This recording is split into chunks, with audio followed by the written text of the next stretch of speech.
Anybody ever do any energy work? Reiki, anything like that? All right, I want to try something with you. All right, take your hands, put them together, rub them together.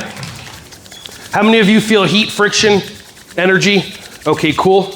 Now, rub your knuckles together. Rub these knuckles together. Rub these knuckles together.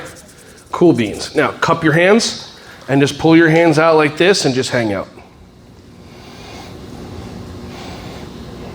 Anybody feel anything between their hands? Anybody are like, what is going on right now? It's like, I didn't know I had these. Yeah, we all have this stuff. Pull your hands apart even more. If you don't feel anything, just hang out for a minute. How many of you feel it getting bigger? Like you feel the pushing, pulling sensation, like a magnet. Okay, pull it apart even more. How many of you are looking at the people doing this like you are out of your mind, but there's a lot of people doing this right now? Okay, all right, cool, let the energy go. Let's try it again, okay? So we have energy that comes through us. Heat is energy. We have energy that comes through our body, and we get to channel it. Knuckles, sonic. Okay, that was for some people. All right, like that, and pull your hands apart. And notice if you can feel it.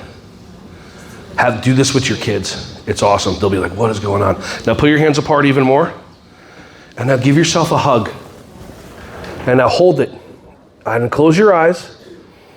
And say to yourself, I love you, me. Now stay there. Hold it, hold it. Now open your hands apart. Switch sides. Put the other hand over. Eyes can be still closed if you want. Breathe in. Think about yourself as a preschooler or a teenager and give that child a hug and say, I love you, me. And gently open your eyes. When I do that with my kids, I do it during silly stretching. I do it because I need to find the kids that have already been programmed with the trauma of I'm not lovable so we can handle that, hack the brain, and get out of there.